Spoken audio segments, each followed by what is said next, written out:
қалайсыздар, қалдеріңіз қалай? Менің YouTube каналыма тіркелмеген оқырмандар болса, міндетті түрде тіркеліп қойыңыздар. Мен сіздермен өзімнің авторский рецепттермен жаңағыдай жасап көрсетемін.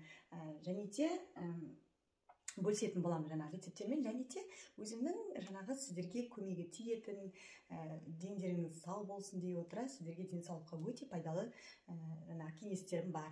Соларды видеоны салып отыратын боламын. Міндетті түрде тіркелмеген болсаңыздар тіркеліп, видеоның соңына дейін көріңіздер. Енді біздер сметаник пісіреміз. Ала бұйыртса, егіздерімнің мен туған күні ертең, соған немесе жасайын деп жатырмын. Ол үшін бізге 250 грамм ұн керек болады. Мен уже шамасын білемін, қыздар, сіздер де 250 граммды аласыздар. Мен шамасын біліп салып отырмын. Так, сосын бұған 100 грамм сахар саласыздар, 100 граммды да білесіздер. Және оған 150 грамм маргарин или сливочный масло солай саласыздар. Мынау 180, ұнамай, мен оған 150-ін кесіп алам қазір.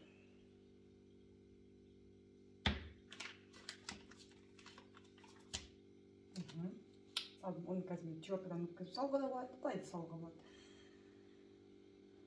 Так, бір қасық разрыхлитель саласыздар. Разрыхлитель болмаса, қыздар, не обязательно оны бұған деген неде салуға болады, сода да салуға болады.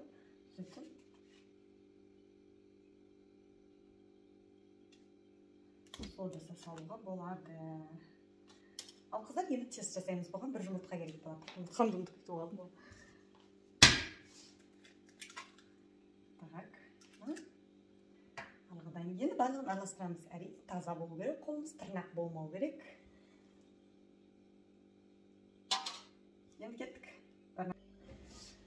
Қыздар, бұны қамыр жасап болғасын, қамырымызды жарты сағатқа пищевой пленкаға болсын, салфанға болсын салып, тоңазытқышқа салып қоясыздар. Тоңазытқыш дегеніміз морозильник. Қойайын ба? В общем, осылай күштетіп қамыр шықты. Қолға жабыспайды. Керемет болып шығу керек. Енді осыны тоңазытқышқа салып, жарты сағаттан кейін пісіре беруге болады. Қыздар, давайте салмасын жасайық. 4 жұмыртқа.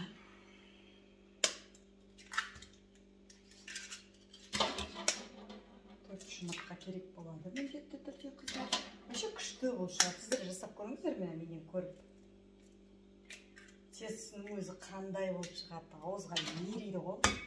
Ауызға еріп кетеді ғой, рекламаны күштеп жасайын ба. Так. Мен осындай қаймақ алдым. 20%-тық дүкеннің қаймағы. Сіздер 500 грамм салуға болады. Ал сметаникке мен қазір 200 грамм қаймақ қосам, және мынадан 200 граммдай не қосам, сгущенка қосам. Өте дәмді болып шығады, қыздар, жасап көріңіздер. Сметаник, тек қана сметаник жасағыларыңыз келсе, бұдан 500 грамм саласыздар. Бұның өзі 700 грамм, көрсетсе ғой. Қасықмен уже білем, бәрін уже бастым. Жасап жүргесін уже көзбен алам да бәрін. Қаймақты да немде. Сосын миксермен араластырмаңыздар, қыздар. Миксермен араластырсаңыздар, кәдімгі не істеп кетеді, суқсап кетеді. Сіздер бұны деген қолмен, или венчикпен, или айырмен араластырыңыздар, вилкамен деген. Сосын 100 грамм сахар саласыздар, міндетті түрде. Мен осындай сгущенка салам. Бұдан да 200 грамм. Егер сгущенкамен қаймақты араластырсаңыздар, 200 грамм сгущенка, 200 грамм қаймақтан салыңыздар, 4 жұмыртқа салыңыздар. Сосын жақсылап араластырамыз.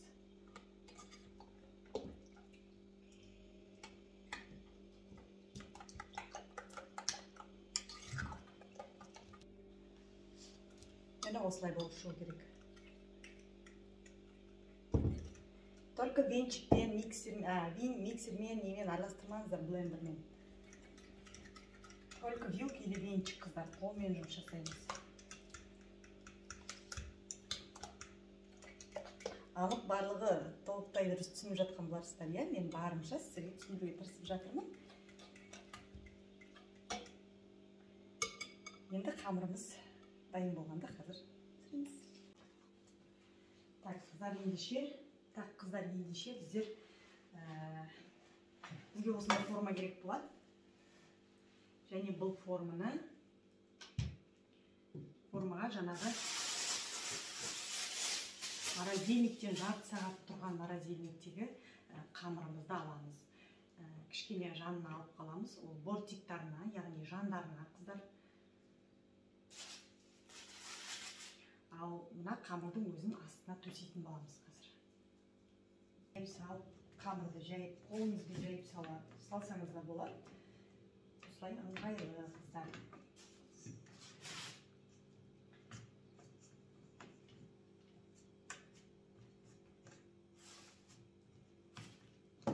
Итеріп қолдарды. Қамырыңыз тегістей бірдей болу керек.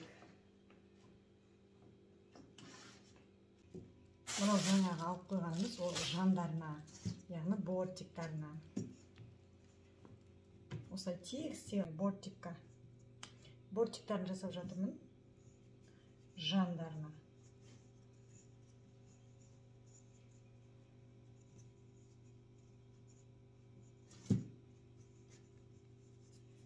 Бұл қамырдың тестісі енді керемет, қыздар, песочный тесті ғой. Оңай, жеңіл жасалады, прям күшті шығады, көріңіздер сіздерде. Енді салмамызды құямыз ішіне. Жақсылап тағы да бұлғап жіберіңіздер. Бұл, міне қараңыздар, венчикпен істегенім, вилкамен істегенім қандай керемет болып шықты. Ал миксермен істесеңіздер, ол вообще сұйық болып кетеді. Так, қыздар, міне, сметаник уже дайын болды, бәрін пісіріп қойдым. Енді сіздерге қазір бұны пісіп болғаннан кейін, шығарғаннан кейін духовкадан керек емес, сразу ашпаңыздар, формадан алмаңыздар. Себебі бұл деген ішіндегі қатпай жайылып кетуі мүмкін. Ал егер осылай 1-2 сағаттай тұрса өз формасында, содан кейін ол жан-жағы қатып, уже өз формасын сақтап қалады. Енді біздер қазір жайлап жан-жақтарын босатып, пирогымызды өз формасынан жасатын боламыз. Міне, өз формасын керемет сақтады. Қараңыздар, бұл песочный тестіда осындай керемет пирог болып шықты. Сметаник, қыздар. Енді жеп көріңіздер, өте керемет, мықты болып шығады. Қыздар, енді сіздерге міндетті түрде пирогты кесіп көрсететін боламын. Өте керемет болып шықты енді. Сөз жоқ, қыздар.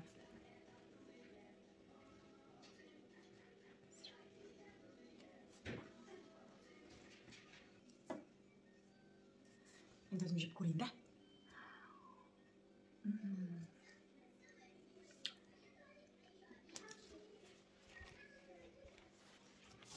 Қыздар, міндетті түрде жасап көріңдерші. Престена вообще сөзім жоқ. Міндетті түрде сгущенка қосыңыздар. Дәл мен сияқты жасаңыздар, қарапайымда да. Видеоның соңына дейін қараңыздар. Бомба. Ас болсаңыздар. Мен жеп қоймын ғой. Балдарым жоқ қой қазір.